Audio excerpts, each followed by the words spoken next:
our keynote speaker by Professor Charalampos Papamanthou. So Babis received his PhD degree from Brown University, and after a postdoc at UC Berkeley, joined the Electrical and Computer Engineering Department at the University of Maryland, College Park. He specializes in applied cryptography and computer security. He has received numerous awards for his technical contributions, including the NSF Career Award, Google Faculty Research Award, NetApp Faculty Fellowships, and others.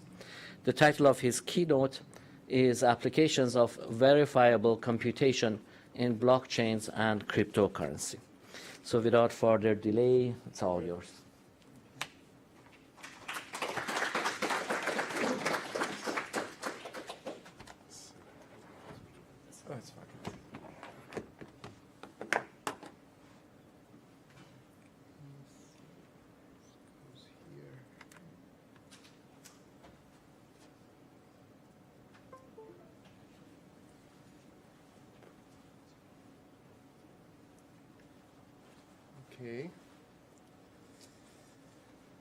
Okay.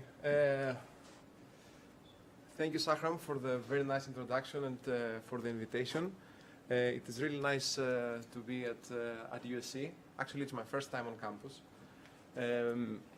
So it looks like a great event. I'm looking forward for the rest of the day. And for my talk, I'm going to talk about applications of some of my research, in particular research that I've been doing over the years on verifiable computation in blockchains and cryptocurrencies. Okay. So I'm sure most of you know about blockchain and cryptocurrency here, but just to make sure we are on the same page, I would like to start with a quick introduction into the theme. So in November 2008, this paper appeared on a website, bitcoin.org, by Satoshi Nakamoto, who has remained anonymous to date. This paper introduced Bitcoin, the first decentralized ECAS system. And so since then, we had this paper.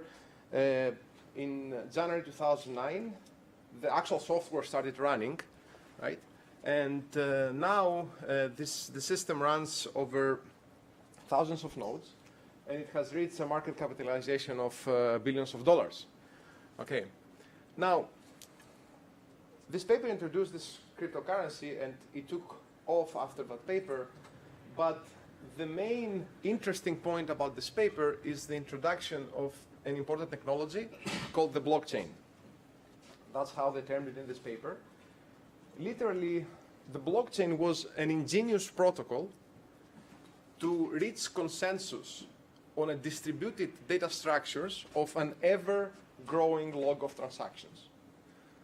So it was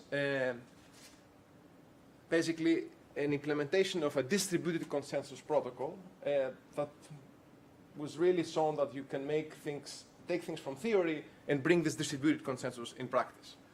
Okay. So let's see what happened since then. So we're living in a cryptocurrencies and blockchain frenzy since then. Bitcoin price started when the system got launched. It was around a couple of dollars. In 2017, in December, the Bitcoin price was $20,000, and now it's dropping again. More importantly, this technology has created a bunch of other related applications. Like, for example, this blockchain technology has enabled wallet applications, exchange applications, generally a whole ecosystem of applications that are based on the blockchain, right? So if you see now in terms of market capitalization, so we have around now 1385 cryptocurrencies after Bitcoin was created that pretty much are based on similar technologies, right? And if you sort by market capitalization, we go Bitcoin, Ethereum, and Ripple. Pretty much every day we have a new cryptocurrency popping up, right? So this is it's really difficult to figure out what's going on and how to filter all this new information that is coming every day, right? And we've seen different views in this domain. In particular, we have Nobel Prize winners like Stiglitz saying that Bitcoin should be outlawed. On the other hand, we have Silicon Valley entrepreneurs and people that work there that say that Bitcoin and crypto will take over the world. Okay, so this is pretty diverse.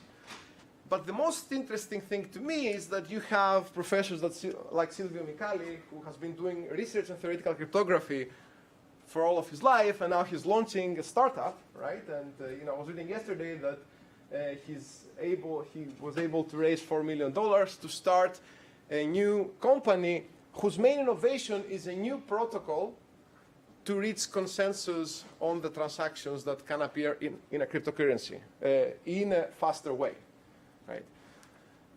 And also, just like here in USC, many campuses are introducing blockchains and cryptocurrencies in their curriculum. Also, I had to try a little bit harder to persuade my faculty, that this is, we should really teach this interesting topic.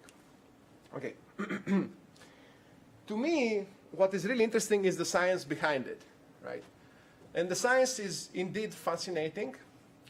In particular, I view it as a way to put the research on applied cryptography that I've been doing for a very, very long time to work, and to put it to test, like to see if what we've been developing so far, can be put to test on real systems. And in particular, for example, also terms like Zk snarks and Merkle trees used to appear only in cryptography conferences. Now they have entered into the popular press. And this might not be interesting by itself that they appear in the popular press, but the important thing is that Bitcoin and cryptocurrency developers do care now about this complex cryptographic primitives like Zk snarks and Merkle trees. So, and the important thing is that by interacting with the Bitcoin developers or the people that are developing software for cryptocurrencies, you can really get really interesting ideas about new research directions on applied cryptography. So this is really what is fascinating for me, and that's why I'm in this domain. Along the way, studying cryptocurrencies, you can learn a lot of things. So it's a combination of all these different disciplines, distributed computing, cryptography, and economics, and you can always learn many new things, right? So, like I said, I'm going to talk about some applications of my research on the blockchain domain. But before starting that, I would like to present an abstraction to you of what I view blockchain is. Okay, so you can view blockchain as a digital bulletin board, right? Where everybody can read, everybody in the world can read, and writes take place with certain rules, right? So there has to be some well-defined rules that will allow people to write in this bulletin board. Messages as they come are ordered, right? And of course, once the message goes into a bulletin board, it cannot be easily modified or removed, right? So this is what will be an abstraction of the blockchain. Okay? So now let's try to see how the blockchain network works, and in particular, I'm going to refer to the Bitcoin blockchain network, but you can view this as a general blockchain network, right? Where many people are trying to reach consensus on an ever-growing log of transactions. So here, everybody stores this bulletin board, this blockchain locally, and we call these people miners, right?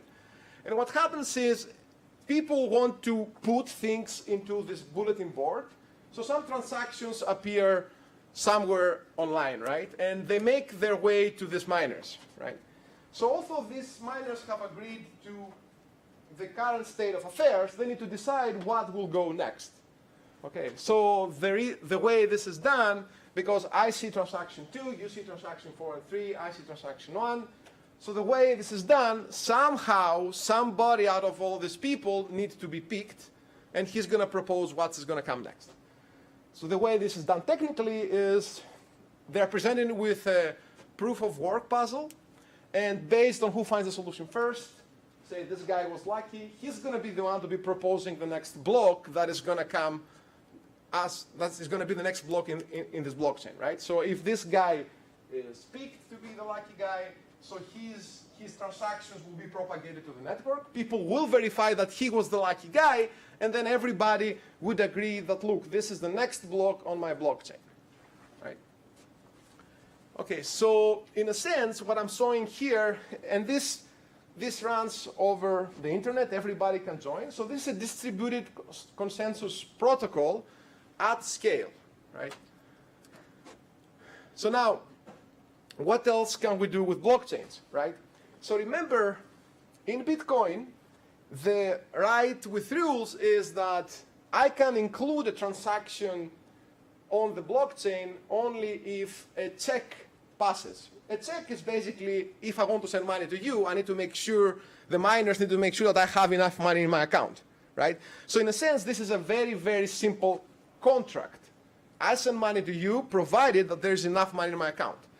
So this extra, this other cryptocurrency that was invented, which is Ethereum, is a way of introducing more complicated contracts so that money can flow based on more complicated conditions. Okay, so in particular, you can write contracts in this Ethereum cryptocurrency which are Turing complete. You can indicate more complicated conditions for money to flow. Okay, so now Ethereum is live, so you can go at etherscan.input-output, and then you can see there codes of the contracts that are running and all the transactions that are being made so far. Okay. So let me give you just an example of an Ethereum contract. So this is going to be an auction on the blockchain. So let's see how it would work. So the contract creator, so we have a contract creator and the participants. And here is the timeline. The contract creator will post some auction code on the blockchain, right? And then the participants, instead of sending money to each other, like they will do in Bitcoin, what they will do now, they will send money to the contract, okay? And then, based on the code of the contract, the money is going to get redistributed to the participants, okay? There are many technical details here that I'm omitting, but this is the main way that this would work, okay? So we have, so far I've talked about this blockchain network, and I've talked about that you can support some simple transactions like money flows, and then you can support some more complicated conditions that govern the money flow. Okay, so I would like to mention now that like I said before, a very important aspect of this digital bulletin board is that you can only write with certain rules, right? Everybody can read, but to write, there have to be some certain rules. And who checks these rules, right? So remember, let's go back to the blockchain network, right? So what happens is the miner that was lucky and was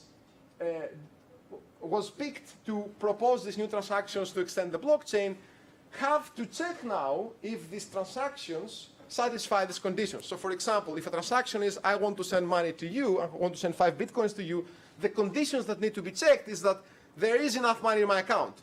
If there's not enough money in my account, no matter what I say, this will be rejected. So this miner needs to run some check locally. And let's see in Bitcoin how this check runs, right? So what happens here is in Bitcoin, where new transactions are coming in, right? There is an index of the blockchain, right? So the blockchain is a big thing, and there's an index that is smaller, and given these transactions TX3 and TX4, then the miner can check using this index whether this is correct or not, or whether these transactions can make it to the blockchain. And in particular, this index, you can view it, an abstraction of this index is a storage of the account balances of every person, right? So given all the transactions, you store this account balances, right? And literally, this index, you need to store, has to be some kind of data structure that is stored. So let's see some numbers. So the Bitcoin blockchain right now, everything that has happened in the network since January 2009, all the transactions that have been sent, is around 149 gigabytes. Okay? Now, the size of this index is much smaller. It's 2.8 gigabytes because, in essence, this is the set of unspent transaction outputs. So basically, this is the set that tells you which coins have not been spent yet, right? This is what you need as a miner to decide if something is eligible to come in. Okay, so the size of this index is 2.8 gigabytes, right? And in Ethereum, similarly, the size of the blockchain is 441 gigabytes, and the size of the index that help you check the validity of a new transaction is 1.6 gigabytes. And these things are growing. So the size of the index is growing, right? And right now, miners have to store this index on the disk, right? It cannot go in memory, right? So this is I just wanted to, this is going to motivate the problem that I'm going to talk about. So let's see, I described what the miners need to store. So now let's see what is the problem with this, right? Remember, every time a transaction comes in, the miner needs to access the disk to check if a transaction is valid. Now, since this is on disk, the access is extremely slow, right? And every miner needs to store the same index on disk, right? And because of that, many problems can happen. For example, in September 2016, on the Ethereum network, there was an announcement that says that the network is under attack, right? And what happened there is there was some transactions that was being sent in the network that on purpose made the miners made a lot of access to their disk, right? So they were written in such a way that created the miners to make a lot of access to the disk, right? Which made the propagation of the blocks in the network extremely slow.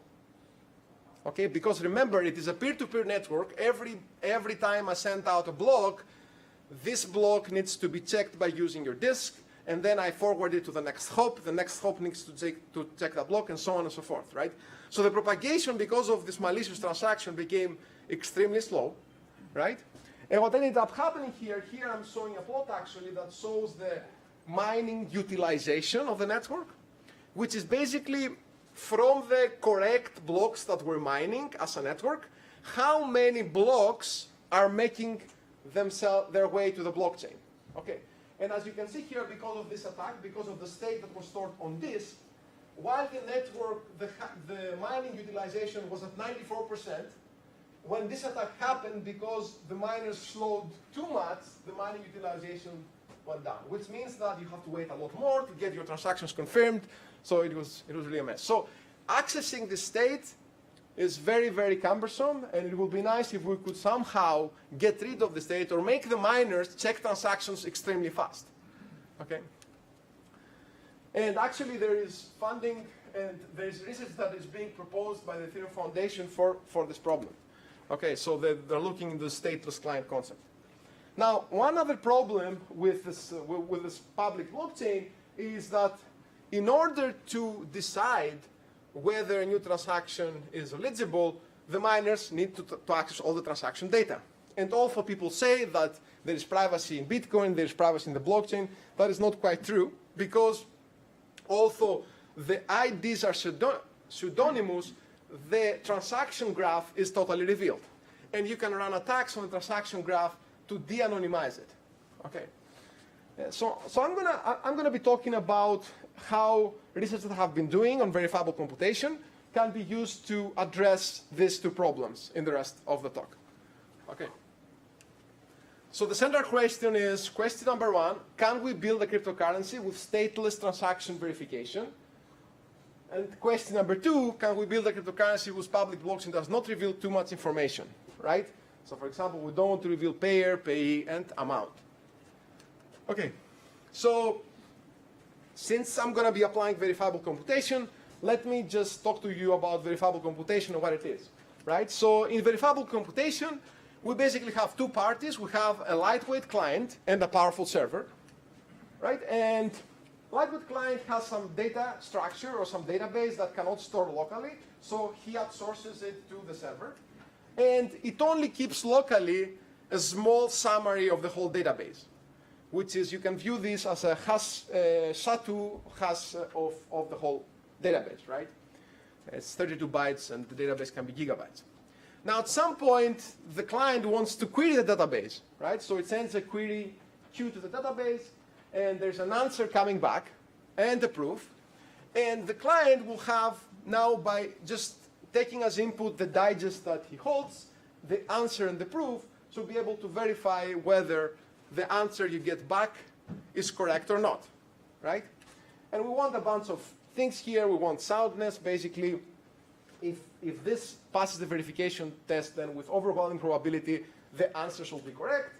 We want the proof to be small, right? Because you don't want the whole proof to be the database itself. So you want a small proof, possibly logarithmic in the size of the database, right? You want verification to be fast, right? Because you don't want to be spending as much time to verify an SQL query as it takes to execute the SQL query yourself, right? That's the notion of database outsourcing, right? And sometimes we also care about zero knowledge, right? So zero knowledge is the following property. Suppose I receive this digest D. This is not my database, right? And I get this digest D from someone else, say another miner, for example, right? And then I keep this digest D. This does not reveal me any information about the database, but I can still run the protocol, and I want to make sure that this proof P does not reveal any information about the database itself, right? Because I didn't know the database in the very beginning, right? I can still run the protocol, and I want to make sure this proof P does not reveal any information, okay, about the database. So let's see, what do we know about verifiable computation in 2018? So there are generally two different directions.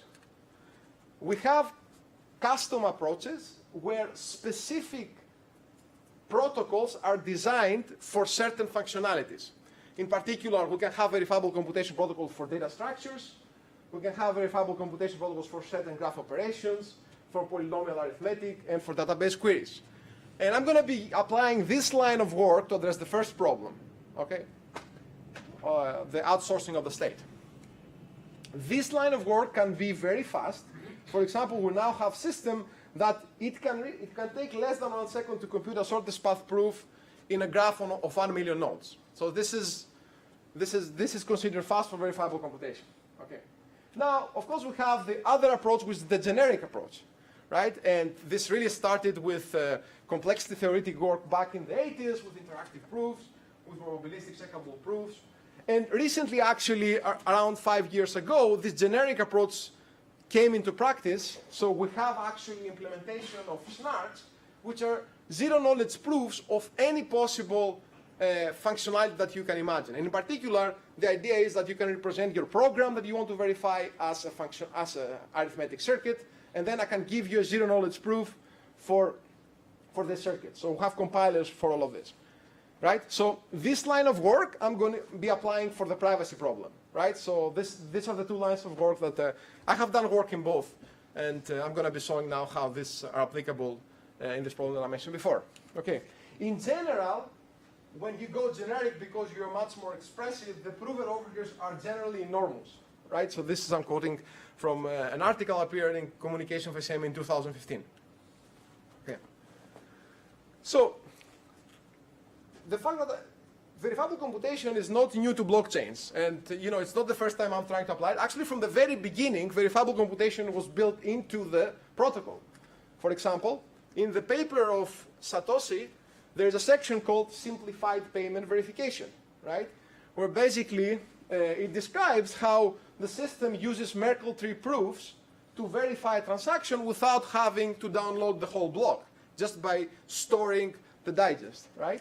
And also in Ethereum as well, the miners store similarly a complicated authenticated data structure called Patricia authenticated tree on top of account balances, so that anyone that doesn't have the whole blockchain can efficiently verify a specific balance on an account. Okay, so I just want to say that using verifiable computation is not new, and it has been already used in the current software versions of the system. It's being used. Okay. So let me describe now the progress we have made towards the stateless client. And before that, I would like to present what I call verifiable computation 101, which is a Merkle hash tree. Maybe some of you know it. I'm not sure who knows it or not. I'm just going to go through it to be sure that we're on the same page. Okay, so Merkle hash tree is a beautiful binary tree here right? Where you can build it on top of an array.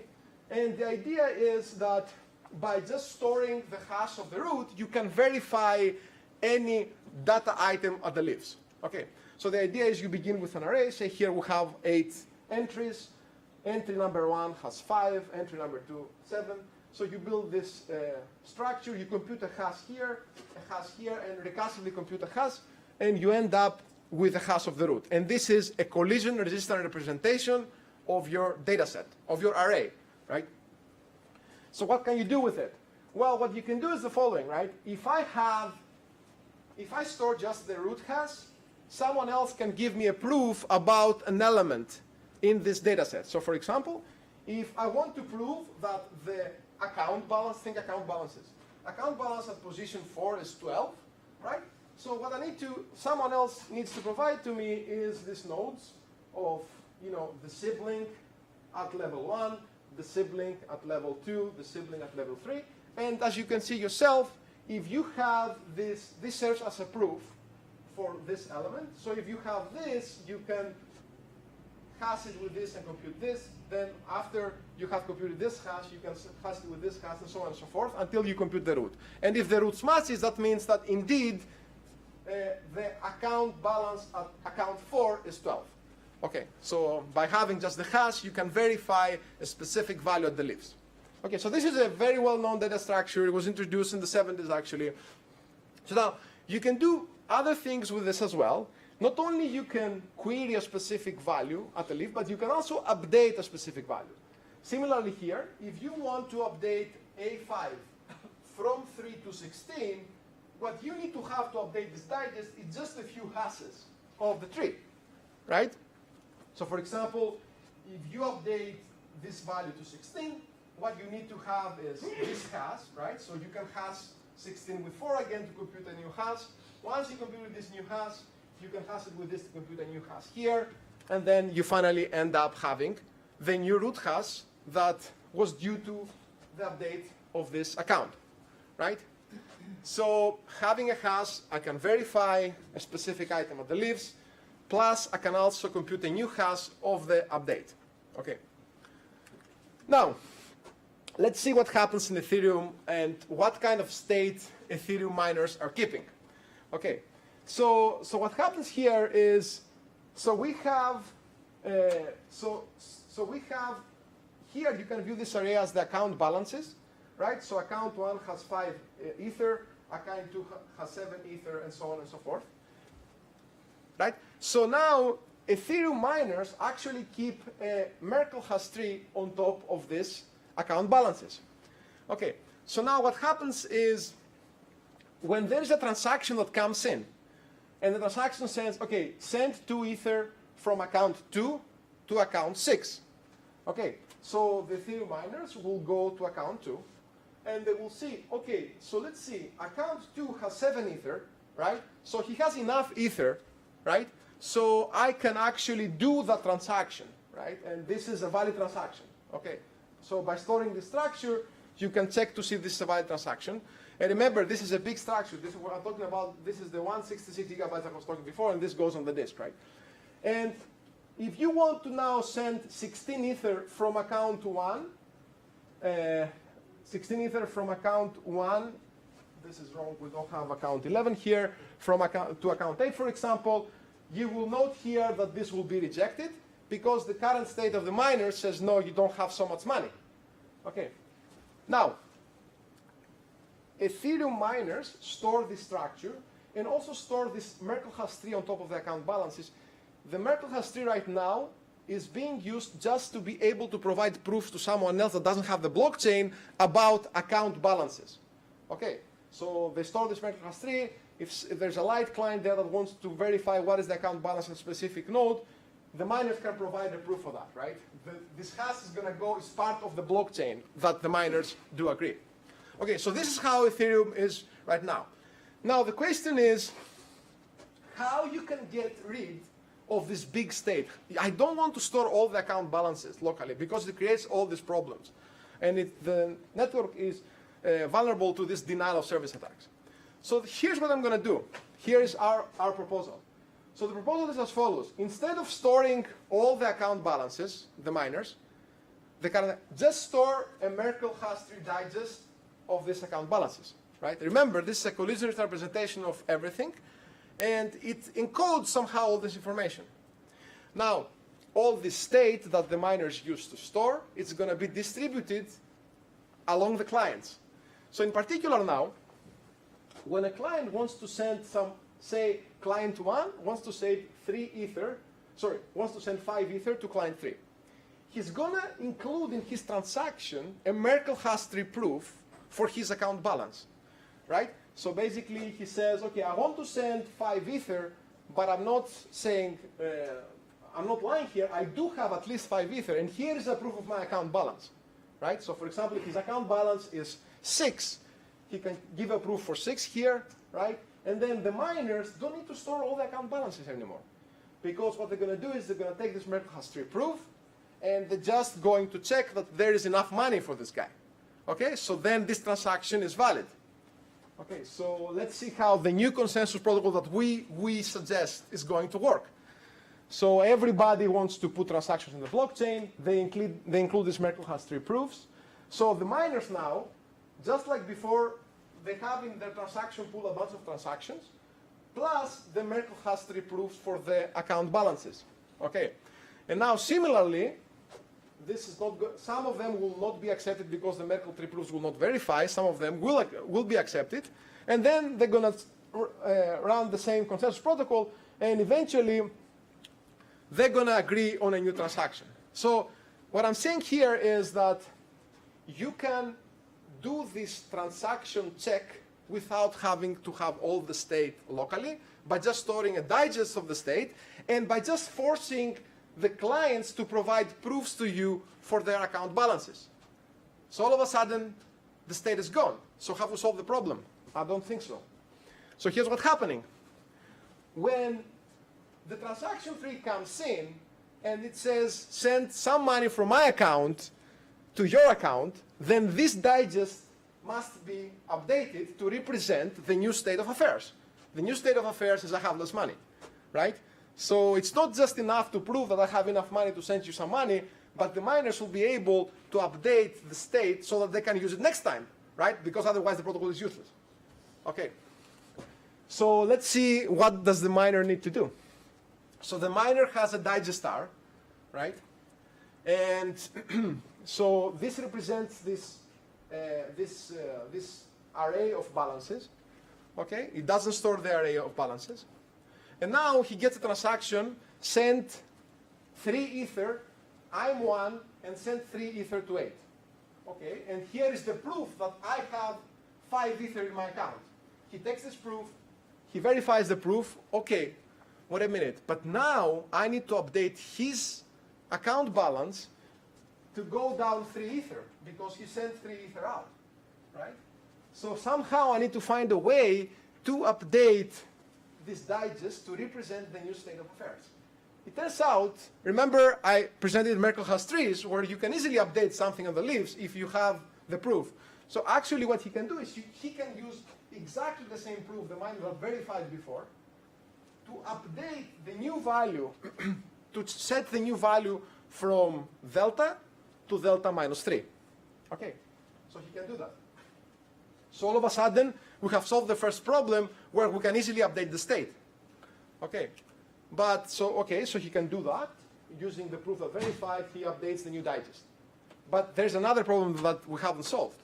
Not only I need to decrease my balance, but I need to increase your balance, right?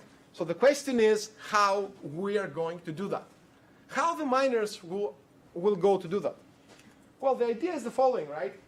When I'm sending 5 ether to 8, if I could somehow include in my transaction his proof of balance, right? For example, that 8 has 2 ether, right? Then the miner could get these 2 proofs and he could start working on these proofs and update the ether balances, right? Which means that if I want to send money to you, I need to contact you offline and tell you, hey, can you send me your Merkle-Haas-tree proof so that I can pay you? And then I can send everything to the miners.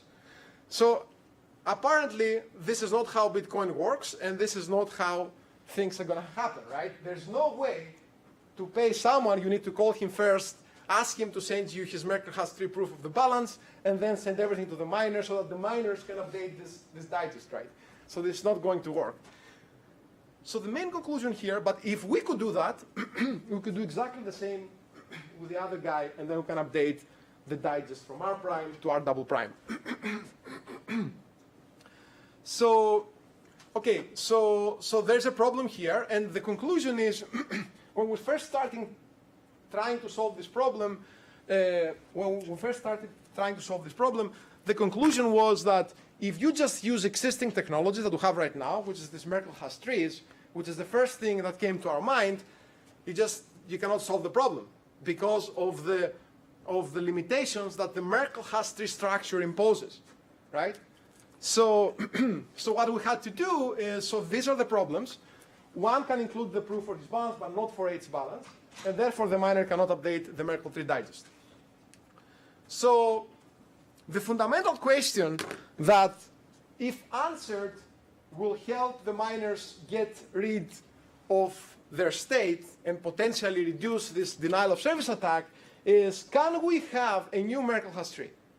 A new Merkle-Has-3, different structure, that is not based on this hashing, recursive hashing, such that we would like to update the digest of the Merkle-3 from R to R prime by just accessing the delta of the update, the leaf value that changes, and nothing else.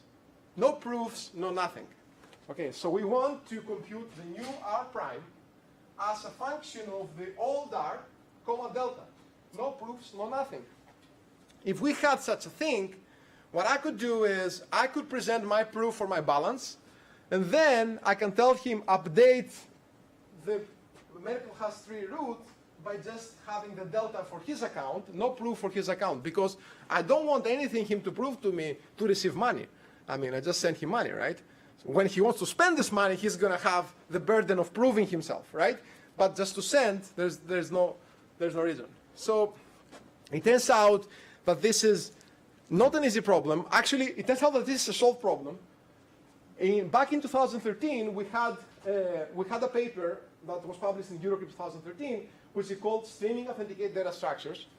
It's really interesting that if this paper has a new Merkle-Has-3 that uses a lattice-based hash function instead, and because of the lattice-based hash function, it has all these nice algebraic properties that enables what I mentioned before to happen. At that point, we didn't know about Bitcoin, and we didn't have an application in our head. So we were striving really hard to publish this paper, and eventually, I mean, after lots of attempts, it made it to Eurocrypt, but you know, it was a very long, long procedure. Also, vector commitments and their applications can also be used to solve this problem. So we have the machinery, we have the theory. Theoretically, the problem is solvable, but unfortunately, both this work and this work are not practical at all, right? So when you're doing applied crypto for cryptocurrencies, theory is not enough. You also need to show that these things could scale, right? Because we're interested in implementing the things, right? We want to help the community. And there are several problems with this approach, with my work. So first of all, it uses these lattice assumptions that people are not really sure what's going on yet. Plus, because of the lattices, the digest ends up being like extremely big, so it's very large, so we cannot have it. And there are other problems with this approach. The public key here is quadratic in the number of accounts. So if you have 1 million accounts, quadratic, good luck with that. I mean, it's going to be a mess, right? So there is the theory, but this is not practical to solve the problem, right? So current work that I'm doing, and I won't have time to talk about it, is we're working on a new vector commitment scheme that is practical for our purposes. It has these nice algebraic properties that the miners can use to update their client state, their state without having to store the whole thing, right? Potentially, this might be the first viable solution to some challenges posed by the stateless clients problem. And there is some interest from the Ethereum Foundation for getting there. There are many problems to solve. How do you handle contract state, right? So I just talked about accounts, right? It's not clear how this approach can be extended when you have smart contracts, right? How do you get rid of the state in other cryptocurrencies? So I'm talking about Ethereum mostly now, but the same problem we have in Bitcoins and everything that uses this set of UTXO, right? And the fundamental problem there changes, right? So how can you develop something that will work with Bitcoin as well? Okay. So I just wanted to mention that this is some kind of work we've been doing, and we hope that this is going to be practical and it's going to help the Ethereum network to be to be more resilient against this denial of service attacks. Okay. So this actually completes the first part of the talk, where I talked about applying custom verifiable computation approaches like Merkle-Hash trees and more complicated Merkle-Hash trees to solving the state problem. Now I'm going to talk about applying generic approaches for verifiable computation to build a system for privacy-preserving smart contracts. And I'm going to talk about the problem right now. Okay, so we talked about verifiable computation 101. Let's talk about verifiable computation 201 now, right? So this is the approach, the generic approach. So what happens now is central object in this line of work is what we call a ZK snark.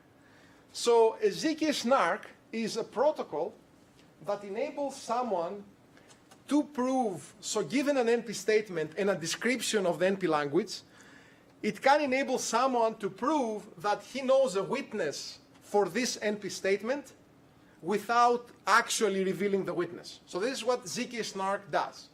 Okay, and let me give some examples. The description of the NP language can be graph coloring. The statement can be the graph itself. And the witness can be the actual coloring of the graph. Okay, so you can run some kind of a ZK snark. If you know the coloring of the graph, you can persuade someone that you know the coloring without really revealing the coloring.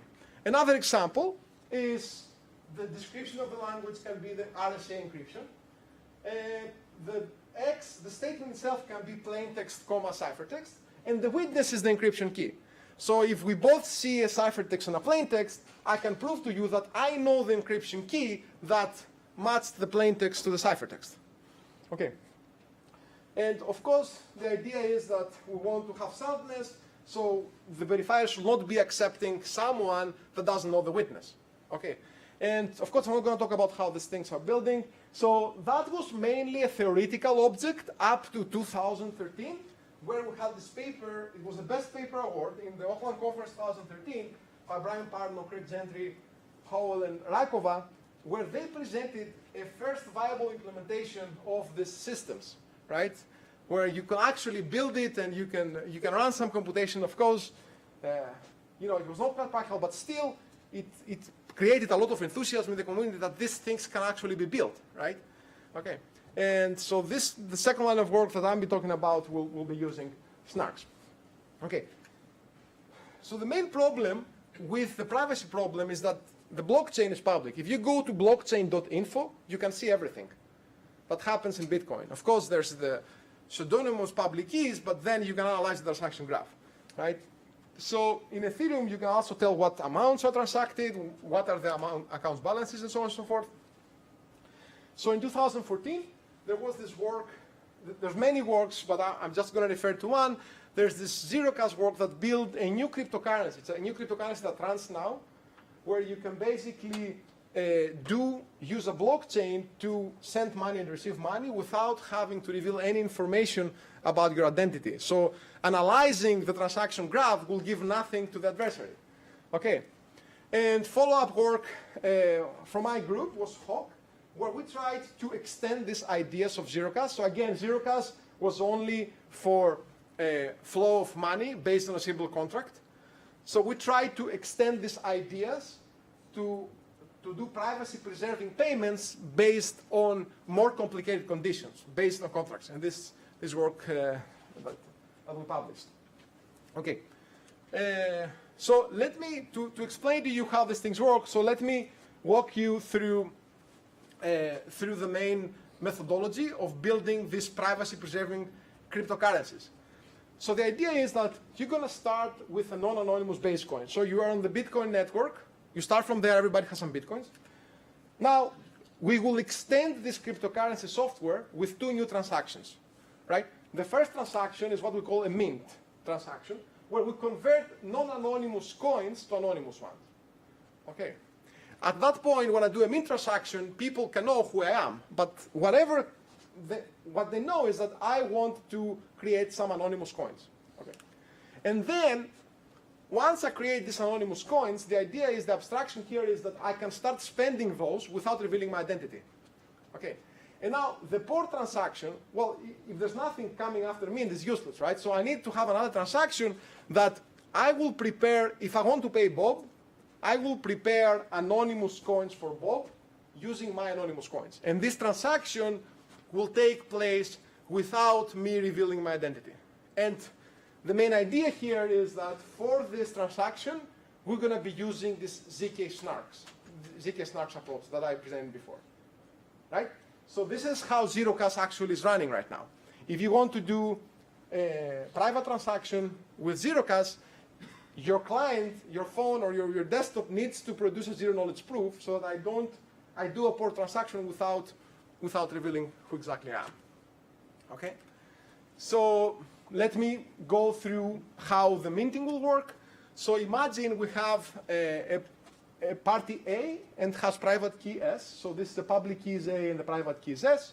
So let's focus on the simple case where I just want to mint 1 Bitcoin, to create an anonymous coin out of my 1 Bitcoin. So what I will do is I will pick a randomness R, and then I will just post on the blockchain R, alpha.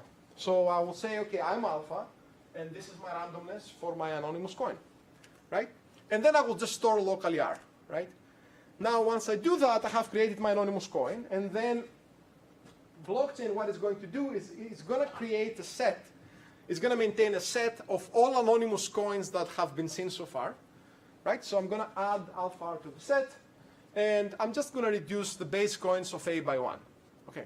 So now what we have is mappings on the blockchain from public identities to random numbers, and these are supposed to be the coins, right? So now, if I want to send 1 Bitcoin to B, how I'm going to pour 1 Bitcoin to B? Okay. So what I'm going to do is I'm going to pick a coin, a previously minted coin of mine, R, right? And then I'm going to compute a serial number Sn, which is the PRF pseudorandom function of my private key, of the public key, and the randomness. Okay.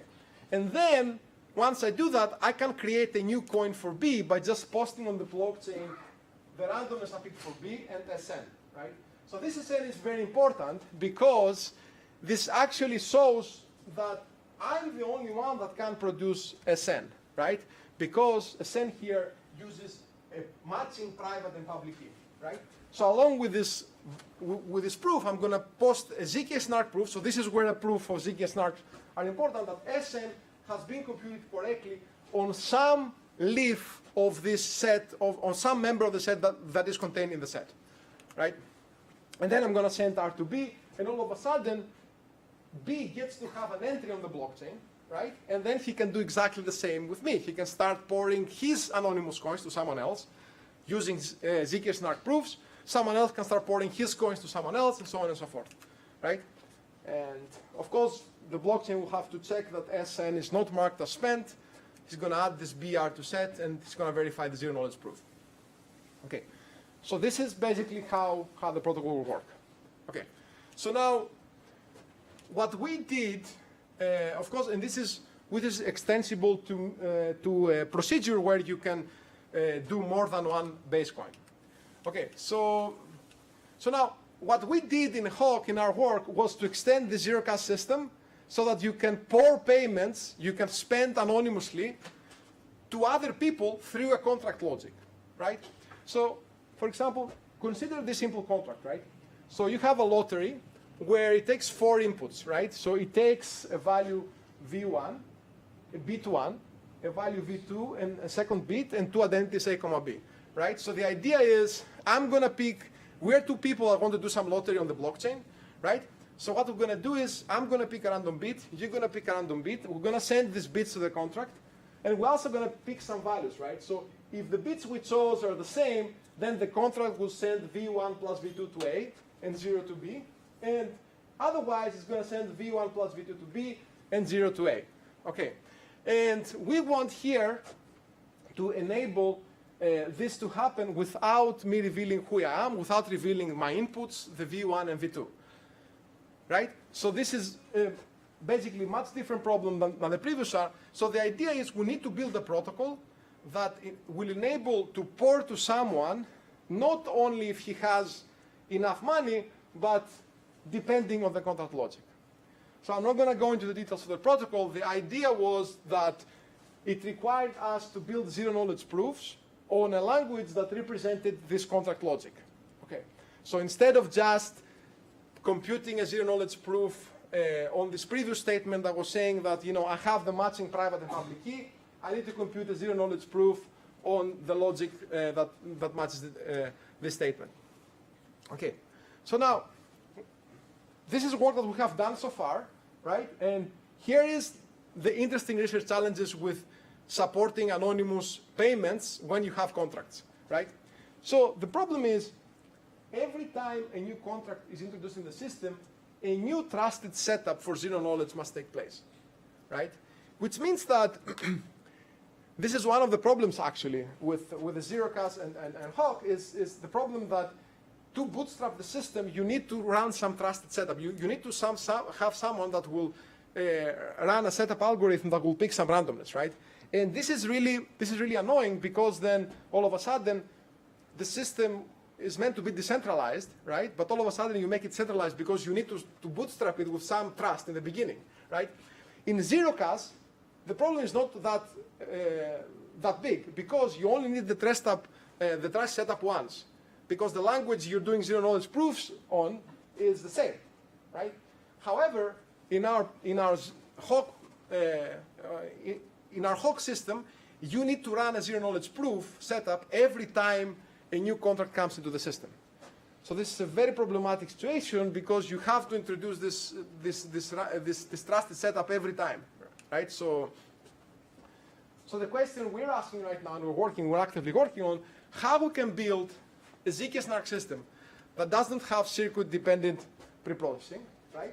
So we published 2 papers actually in Oakland 2017, VSQL and VRAM, where we saw some ZK-SNARK systems. One is for databases, and one is for ARM programs that has exactly this property.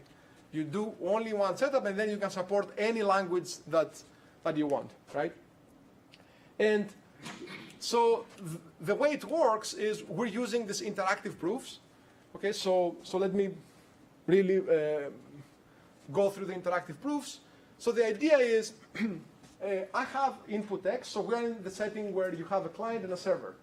So the client has input X, and it says the server, okay, so I cannot compute C of X because it's too expensive. I want you to compute C of X for me. Okay. So the server says, okay, here it is, Y equals C of X. Okay, why should I believe you? I don't believe you. Let's do an IP. Okay. So what happens is there's a black box here where the client will enter some randomness R, right? And the server will enter the wire values that he used when he computed the circuit. Given X and Y, you have some intermediate wire values for the circuit, right? And then what will happen is this process will either output reject, right? Or it will output a Z, which is what they call a multilinear extension of the input. So there is a function that takes input X and based on this randomness, and then if this Z is equal to X of R, then the client can accept that Y is the correct output of the circuit. Okay. So here, like I said, the last part of the protocol needs to have the client compute this X of R, which is what we call a multilinear extension of the input. So this is really a polynomial on the input that needs to be evaluated on a random point. And the idea we had was, instead of actually computing the input locally, we can use some approach from our previous work to actually outsource this computation of the multilinear extension. So for example, I'm going to keep a digest of my input, and then I'm going to send the randomness to the server, and the server will compute the multilinear extension for me. So this actually helped me outsource the input and not having to hold the input locally. Okay, so here is some some comparisons with this new system that we have. So basically, here is an evaluation of this VSQL interactive proof argument that we have on a database of 6 million rows and 13 columns. This is a 2.8 gigabyte database, right? So if you just use the existing SNARKs technology to answer, so we got these queries from the TPCH benchmark. This is a benchmark of queries that are being used by the database community when there's a new system that is proposed. So we ran, for example, this query number 19 on a database of 6 million rows, right? And you see, for example, before it was 50, we couldn't even run it with existing technology. We just had to estimate it, and with our system, we're able to produce a proof in 1.3 hours. Not now that this is not good, of course, right? This is very slow. The native execution is 0.67, but still, I mean, we have improved a lot the state of affairs. Okay. So I would like to conclude with some lessons learned from this research. So blockchains and cryptocurrency are a domain where complex technological protocols can be put to work and tested. And you know, this makes my research a lot more fun, right? Because you know, we're talking to these Bitcoin developers, we're talking to the Bitcoin community, the Ethereum Foundation, and we get some interesting research problems that we can solve, right? And if solved, they're going to have an impact on their protocols. So interestingly, cryptocurrency developer community are eager to learn and adopt, right? So we thought ZK snarks will be exotic term for everybody except for cryptographers, but now all of a sudden ZK snarks and Merkle trees, you know, the developers communities are really into them, and they want to really learn about them and really adopt what's happening, right? And one other thing is, I've noticed that this is the first time where you can get from pure research to actually development and deployment really, really fast, because there's so many people that are building new things out there.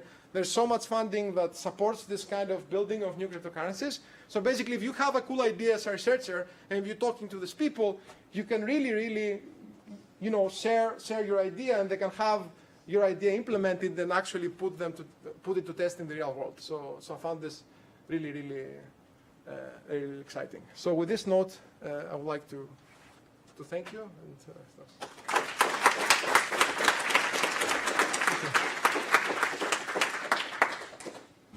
Any questions?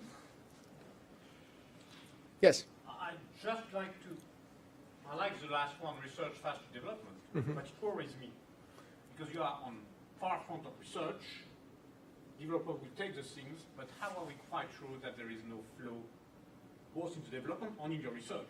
We all know that it takes some time for the... Yeah, of course. I mean, what I mean is, you do some research that is being peer reviewed, is being published in some top tier conferences, and then, you're going through the normal peer review procedure, and then after you're persuaded that your research is good, then, I mean, you can always, apply it. I mean, it's not like you're doing the research away and that's just you. But yeah, of course. I'm afraid that here we are going perhaps a little bit too fast when I see the pace of crypto.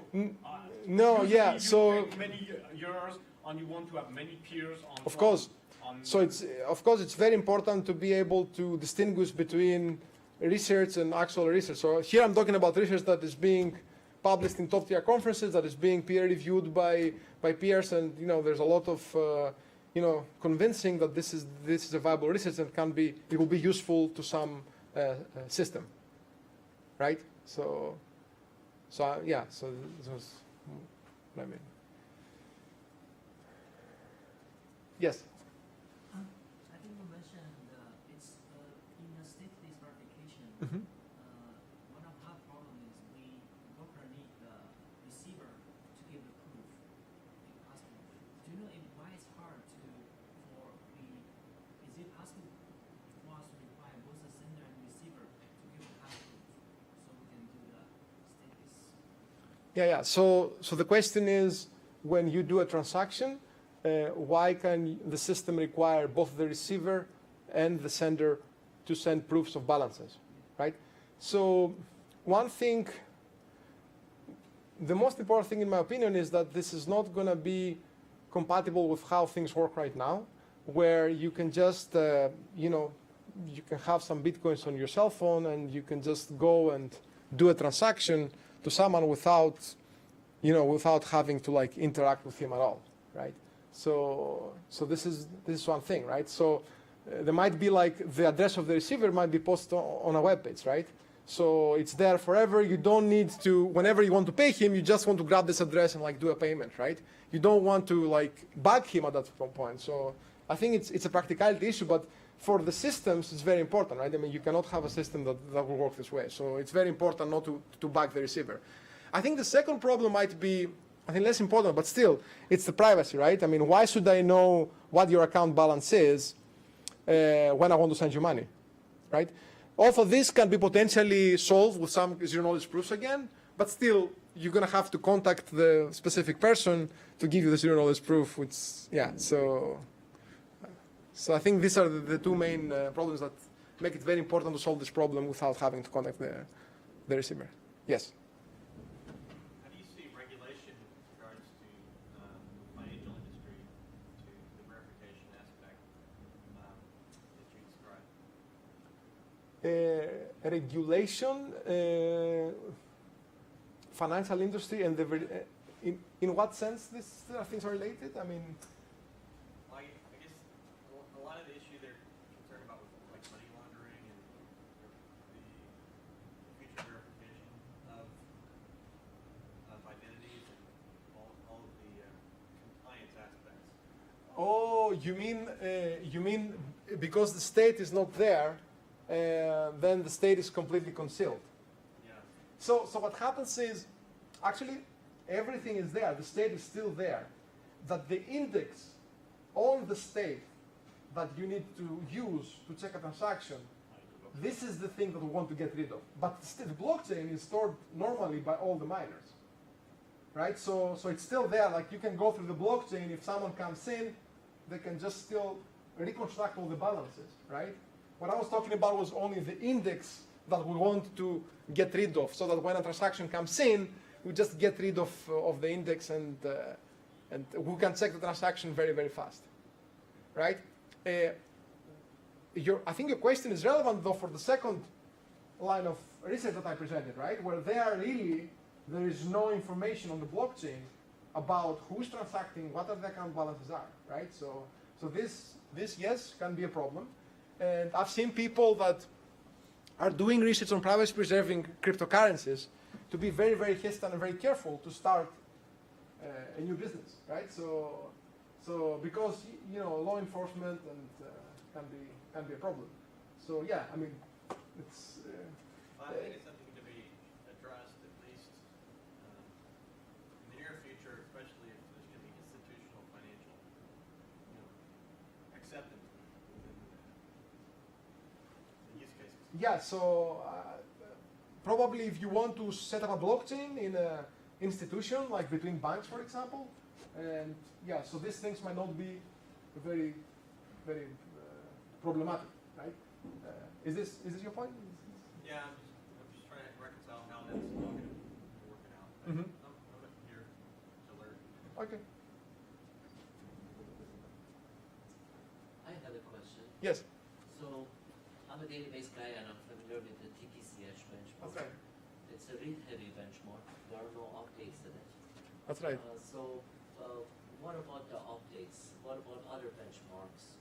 Yeah. Is TPCH the norm, or for example, can they use Sumita's BG benchmark, which is a social networking Yeah. benchmark, or Yahoo Cloud Services Yeah. benchmark? So How do they come into the picture? yes, so two things on that actually. The system VSQL we have also handles updates as well. So I didn't have time to show everything. So TPCH I just picked it because we had to pick something, but our system can be applicable to other benchmarks as well, right? Maybe the performance will be different, but we just had to pick something to just show a real world query yeah.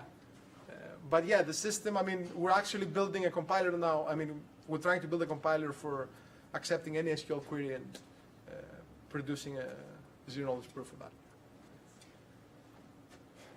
You know, questions? Let's thank the speaker, and then we're going to go to the questions.